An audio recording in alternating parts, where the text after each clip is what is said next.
কীৰ্তনৰ কাষে কাষে।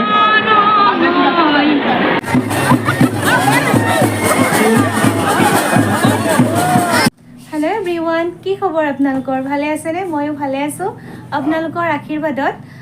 এয়া দেখিছেনে, মই ৰাতিপুৱাই আজি একেবাৰে ওলাই মেলি ৰেডি হৈছোঁ আৰু অইন দিনাতকৈ আজি অকণমান বেছিকৈ সাজিছোঁ নহয়নে? আৰু আজি মই মেখেলা চাদৰ পিন্ধিছোঁ আৰু এয়া চাওকচোন কাণফুলিও পিন্ধিছোঁ, একেবাৰে ওলোমা। আজি আচলতে মই এখন বিয়াত যাব ওলাইছোঁ। এখন বিয়া নহয় দেই, আজি 10খন বিয়া একেলগে মানে খাব যাব ওলাইছোঁ। 10খন বিয়া একেলগে, মইনো কি কৈছোঁ হয়নে? কিন্তু হয়, 10খন বিয়া একেলগেই হ'ব আৰু নলবাৰী শ্ৰী শ্ৰী হৰি মন্দিৰত হ'ব। তাৰমানে নলবাৰী জিলা প্ৰশাসনৰ উদ্যোগত আৰু নলবাৰী শ্ৰী শ্ৰী হৰি মন্দিৰৰ সহযোগত এই 10খন বিয়া একেলগে হ'ব। মানে আমাৰ নলবাৰীৰ বেটি বচাও বেটি পঢ়াও যিটো আঁচনি, সেই আঁচনিটোৰ অধীনত জিলা প্ৰশাসনৰ উদ্যোগত এই 10 যোৰা যুৱক যুৱতীৰ বিবাহ কাৰ্য একেলগে হ'ব। যিহেতু আমাৰ নলবাৰীত কন্যা সন্তানৰ বিপৰীতে ল'ৰা সন্তানৰ যিটো সংখ্যা, সেই সংখ্যাটো অকণমান কম, সেইকাৰণে এই কাৰ্যসূচীটো ল'ব লগা হৈছে জিলা প্ৰশাসনে। সেইকাৰণে যিহেতু অতি এটা ভাল লগা আৰু ভাল আঁচনি, আৰু সেই আঁচনিটোৰ অধীনত 10 যোৰা যুৱক যুৱতীৰ ঘৰ সংসাৰ একেলগে হ'ব, এটা ভাল কথা। সেই ভাল যিটো মুহূৰ্ত, সেই মুহূৰ্তৰ সাক্ষী হ'বৰ কাৰণে ময়ো যাই আছোঁ এই বিবাহ কাৰ্যত, আৰু গতিকে আপোনালোককো লৈ যাওঁ বুলি ভাবিছোঁ। আৰু লগতে আজি নলবাৰী শ্ৰী শ্ৰী হৰি মন্দিৰত আৰু এটা ভাল কাম হ'ব। সেই ভাল কামটো হৈছে তাতে যিটো শংকৰ নামঘৰ আছে, নামঘৰটো ল'ব আজি, নৱনিৰ্মিত নামঘৰ। গতিকে দুটা ভাল খবৰ আছে আজি নলবাৰীবাসীৰ বাবে, আৰু আপোনালোককো লৈ যাম তাতে। আৰু আপোনালোকে এই ভাল মুহূৰ্তৰ সাক্ষী হ'ব পাৰিব মোৰ লগত একেলগে। তেনেহ'লে আপোনালোকে বলক মোৰ লগত 10 যোৰা যুৱক যুৱতীক আশীৰ্বাদ কৰিব আপোনালোকেও, যাতে তেওঁলোকৰ যুগ্ম জীৱন সুখী হয়। আৰু ময়ো যাম, আপোনালোককো লৈ যাওঁ বুলি ভাবিছোঁ। এয়া দেখিছেনে, ৰাণী মুনু আমাৰ হামু আছে, তাই কৈ আছে তাই নাযায়, তাৰমানে যিহেতু বহুত বেছি মানুহ হ'ব, ময়ে যাম। আৰু তাই কৈ আছে তাইও যাব মানে, গতিকে নাযাওঁ বোলে। গাড়ী আছে, তাই নাযায় বোলে, নিনো বুলি কোৱাৰ কাৰণে তাই নাযাওঁ বুলি ক'লে। পিছত যাব, পিছত। গতিকে আপোনালোকে বলক মোৰ লগত বিবাহ কাৰ্যৰ সাক্ষী হ'বৰ কাৰণে। আহি পালোঁ নলবাৰী শ্ৰী শ্ৰী হৰি মন্দিৰ, পূৰা বিয়াৰ কাৰণে উদুলি মুদুলি পৰিৱেশ।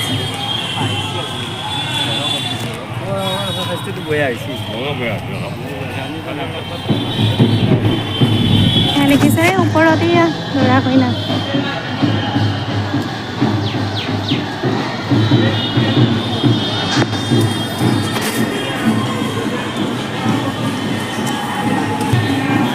এইফালে ৰাসৰ মূৰ্তিবোৰ আছে এনেকৈ।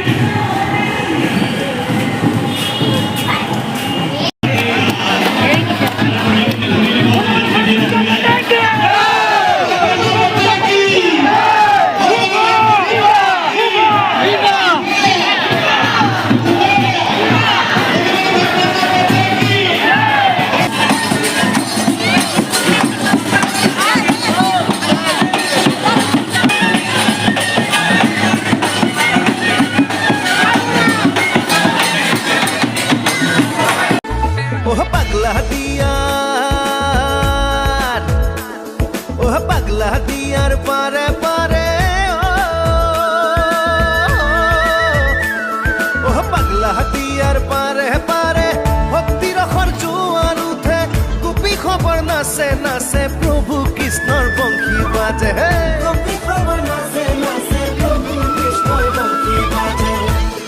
আজি হৰি মন্দিৰৰ বাকৰিত ভক্তগণৰ সমাগম।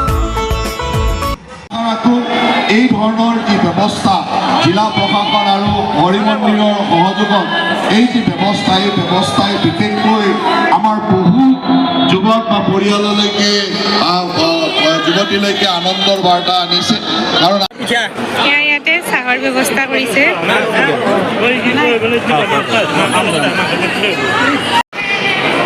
চাওকচোন কি ধুনীয়া চাহৰ ব্যৱস্থা কৰিছে কলপাত পিঠা আৰু মাটিৰ লগত চাহ দিছে চাহখিনি খাই লওঁ ৰ'ব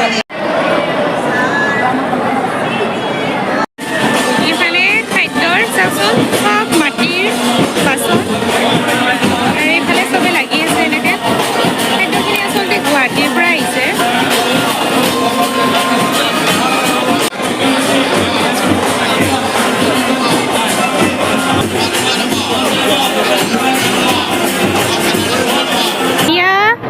আমাৰ টেকনিকদাক লগ পালোঁ ৰ'ব একদম আমাৰ নলবাৰীৰ একদম উৎসাহী যুৱক আৰু মানে আমাৰ সকলোৰে মৰমৰ দাদা বিয়া খালে বিয়া ভিতৰত মানে মই এতিয়ালৈকে যোৱাই নাই মই অলপ ৰাসতে জড়িততো ৰাসৰ কামত অলপ কিবা কিবি চিঠি পত্ৰবিলাক দিব আশীৰ্বাদ দিছোঁ তেওঁলোকক হয় হয় মানে দাদা এই যে বিয়াখন হৈছে মানে 10 যোৰা ল'ৰা ছোৱালী একেলগে বিয়া হৈছে এইটো মানে কিহৰ মানে কেনেকৈ মানে চবে হেৰি কৰিছে সেইটো অলপ কৈ দিয়ক আমাৰ ভাৰত চৰকাৰৰ প্ৰধানমন্ত্ৰী আঁচনি এইটো আঁচনি দুখীয়া ঘৰৰ ল'ৰা ছোৱালী আমাৰ ভাৰত চৰকাৰে বা অসম চৰকাৰে এইটো চিলেকশ্যন কৰি পেলাই তেওঁলোকক কোৰ্ট মেৰেজটো কৰাই দিয়াগে তাৰপিছত তেওঁলোকৰ বিয়াখন পাতি দিছে আমাৰ দাদা আৰু দিছিলে আৰু মানে যিবোৰ কইনাৰ লগত দিয়া বস্তু সেইবোৰো দিছে নেকি এইটো আঁচনিটোতে পায় কিন্তু আমাৰ মাননীয় ডি চি মেডামে আগভাগ লৈছে আৰু আমাৰ দাদা আছে হয় হয় আৰু এই বছৰতে শেষ হ'বনে আৰু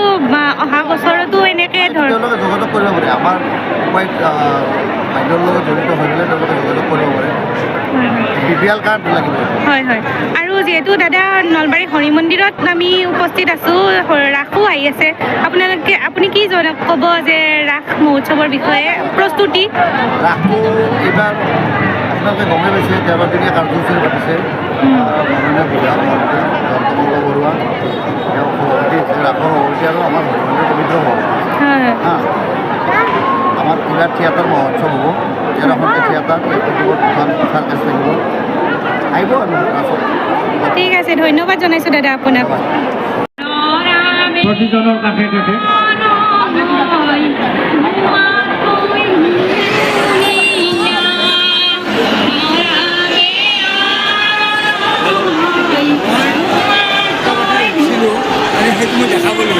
দৰা আৰু 10গৰাকী কইনা গতিকে কোনোবাখিনিত খেলি মেলি হৈ গ'লে পিছত ডাঙৰ কথা হ'ব কিন্তু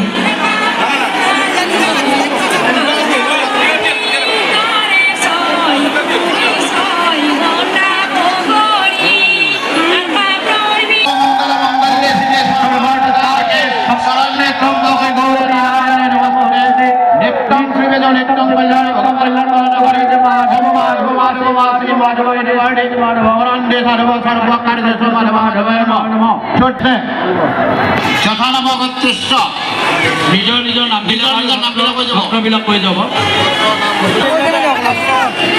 সমাজৰ আশীৰ্বাদে তেওঁলোকৰ আচলতে আজি এইটো এটা মানে উচৰ্গাই সমাজৰ আশীৰ্বাদটোৱে তেওঁলোকৰ উচৰ্গা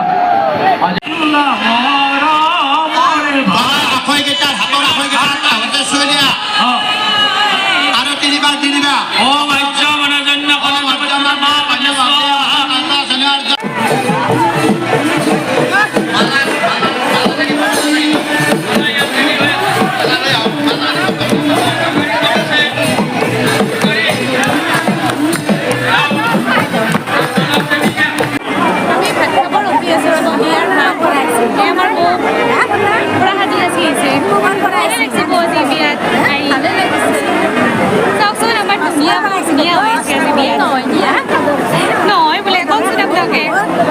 ধুনীয়া নে আমাৰ বৌ ধুনীয়া আৰু তাতে বিয়া বুলি সাজি কাচি আহিছে